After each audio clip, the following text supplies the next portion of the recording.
Welcome back to the channel, everyone. Red Devils Talk, me your host Session, and of course we play FC Copenhagen away in the Champions League tomorrow, and it is another massive game for us, another must win, and of course we definitely want to get good confidence from this game. Subscribe to the channel, drop a like, and of course share it to your friends and family who support Manchester United. I appreciate the love and support. Sorry for the jumble of words there, but let's get into it. So, FC Copenhagen, when they played against us at Old Trafford, we really were quite surprised by how they set up, but we weren't at our best. We weren't at it in that game, and we made them look better than what they actually were, and we rightfully won that game. And in my opinion, we should have been better in that game, but we are stuck in this rut of getting a win, getting another good performance, and then losing, or the entire, as they say, when you fill a hot air balloon, and you're rising all your way to the top, when there is no more hot air, it drops. And that's kind of how we are. We're up and down literally all the time. So we need to find consistency. And with the way we won the game against Fulham, we need to use that as a springboard. How many times have we said this? Where we want a win to get a kickstart in our season, and we have another opportunity to do so. But Copenhagen is quite strong at home. When they played Bayern Munich at home, they went in the lead but ultimately lost the game late on only. Quite a tight game at 2-1. And they have 3 wins on the bounce right now, so they are in good form. They are feeling confident, and at home, I'm sure they feel they would be able to take on any team. But us ourselves, away from home, we've done well. We've also won our last 4 games out of the last 5. Of course, the loss to City in the league is, of course, the one that stands out. But we're getting players back from injury, and we're starting to now find a bit of consistency with the likes of Maguire, who's putting in good performance after good performance. Delo playing so much football, but I think tomorrow night should get a rest. And there are players in the team who are showing a bit of fire, a bit of determination. You can speak badly about McTominay as much as you want. I'm not a fan of him when he starts the games that we have played recently, but Ten Hag has seen a sense of him wanting to play and fight for the badge, unlike certain players who are not available. And speaking of which, there's more leaks, that come out. And one of the leaks that I read this morning, which was quite disappointing to read, was that Jadon Sancho was deleted or removed from the Manchester United WhatsApp group. And that was brought by Neil Custis and The Sun. Now, it's not reliable, believe it or not, that's up to you. But there is someone, a player, staff member, whoever it is at the club, is leaking this type of information to the media. And it is toxic and disgusting to read. But these are the players that are causing problems for Ten Hag off the pitch. And the ones that are there are wanting to fight. Look at the ones like Casemiro, who are playing when they are injured and get injured again. Martinez, exactly the same. These are players, and the players that are currently available are the ones that want to fight for him. You look at the players that he signed. Every single one of them wanted to come to Manchester United, not just for the factor of being at the club, but also for him. And that is testament to his man management abilities. He won an award, for being the best manager of the year by the PFA, for winning the Carabao Cup and getting us into, the top 4 with a 3rd place finish and 2 finals. With the FA Cup, of course, we lost it. But there is a sense of progress.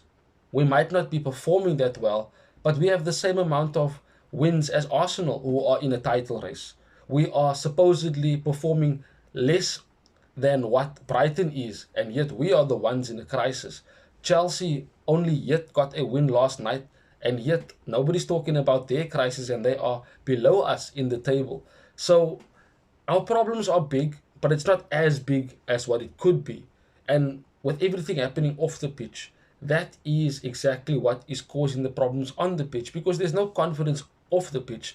There cannot be confidence on the pitch. There are players who are on loan here. There are players who are perhaps on their last contract, their last year in their contract, and they're looking at the people above and wondering, is this club going forward? And if there's no surety and certainty above them, they cannot be sure of themselves. And that is why we're getting this mixed bag of performances. But as I said, with players coming back from injury, we certainly will be stronger. we will find ourselves in a much better position to actually go out there and get good results. Because with good performances comes good results. That is the bread and the fundamental of it all. So for me, as a starting 11, now I could do a predicted lineup or I could do my own personal lineup. And most of the time, I try and predict what Ten Hag is trying to put out there game after game. But for this one, I'm going to try and balance it out, mainly because in the forward line and the midfield, there is a bit of, shall I say, conundrums that Ten Hag has to face. And of course, we as fans want certain players to play because we have our own opinions, and that is, of course, fair. But for me, I think Ten Hag would, as a back line, I think he'd go with Onana, of course, in goal. At right back, Aaron Wan-Bissaka has showed good confidence and good form since he's been back, so definitely should start there. I know Varane hasn't started the last two games, but Johnny Evans cannot, in my opinion, play 3 games in a row. And I understand he's got a very good partnership with Maguire, but we need to have Varane in the team. He needs to play alongside Maguire, and that needs to be the centre-back partnership for Copenhagen. Left back, you could start Delo. But earlier on in the video, I did say that I would like to see Ten Hag rest him. So for me, Reguilon, if he's fit, should start at left back, giving us that actual left back balance that we need with a proper left-footed left back. Now, in midfield, Amrabat needs to start there because, as we know, Casemiro is injured for several weeks and could only return in the new year. So we do need to have Amrabat in there for defensive solidity. And most of the time, McTominay has been starting in midfield, whether it be alongside Eriksen or alongside Mount or Bruno, but he's been starting there. In my opinion, for this game, yes, I think Ten Hag might start him, but I would start Mason Mount there simply because, as I said, he needs a run of games to get his rhythm in. He needs to play with Bruno, with Amrabat, so that they can form those rhythmic patterns and thus form a midfield dynamism between the three of them, which can be done. But it can only be done if they play together regularly. So for me, it has to be Amrabat, Mount, and Bruno in the 10. Now, up front for me, personally, of course, Højlund needs to start there. I think it's good to know that we have someone that will start without a doubt. Of course, we want it better. But knowing that he's reliable and will be available all the time, it is good to have a striker that is there and available. He's not scoring goals in the Premier League, but in the Champions League, he's joint top goal scorer and should and will want to get a goal at his former home ground and, of course, against his brothers, etc., as we know. But on the right and the left, now, Rashford was, in my opinion, personally, was dropped. I don't think he was injured, but Ten Hag said he was not 100% fit. But for me, I think he was dropped because of what happened in the week previously. But I think for this game, Ten Hag will want him to start. I think he will want to start this game. It's the Champions League, and he will have a point to prove, especially since he was dropped. And two, he needs to pull up his socks and start performing well. However, you could start Garnacho on that side, which is what I would want to do. I would start Garnacho on the left-hand side simply because, yes, Rashford was dropped and he cannot just waltz back into the team and start. He needs to fight for his place like every other player that is playing at Manchester United.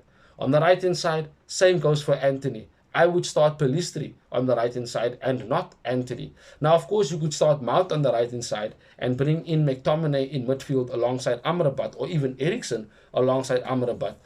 There are options for Ten Hag. He can be flexible in the way he wants to play and where he wants to play certain players.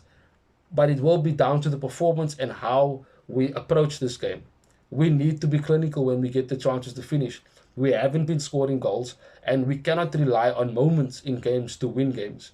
We need to start performing well and taking possession of the ball and actually being dominant. When we get chances, put the ball in the net and start winning games early enough in the first half, showing some form of, as I keep saying, dominance, where we are on the front foot from the first minute until the last. Yes, it's not possible with certain players we don't have available, but the players we have that are available are good enough to get us a win, which we need in the Champions League to, one, keep us in the Champions League, and two, to also allow for confidence, consistency, and a bit of rhythm before we hit that international break. As I said, Luton at home after this is a winnable game, is a must-win game yet again, and we should win that game. We know Liverpool drew with them, but we, playing at home, should win Luton. But we first focus on Copenhagen and get a win, which will be a massive win for us if, of course, Galatasaray loses to Bayern Munich, which is what we are expecting. Then definitely a win against Copenhagen will be very good for us in the Champions League this season. But I thank you for joining me in today's preview. Of course, drop a like and, of course, share it to all of your Manchester United friends and family. I thank you for joining me, Red Devils. Till we see each other again soon. Bye-bye. Thanks for watching. If you want more content on Manchester United, like, share and subscribe.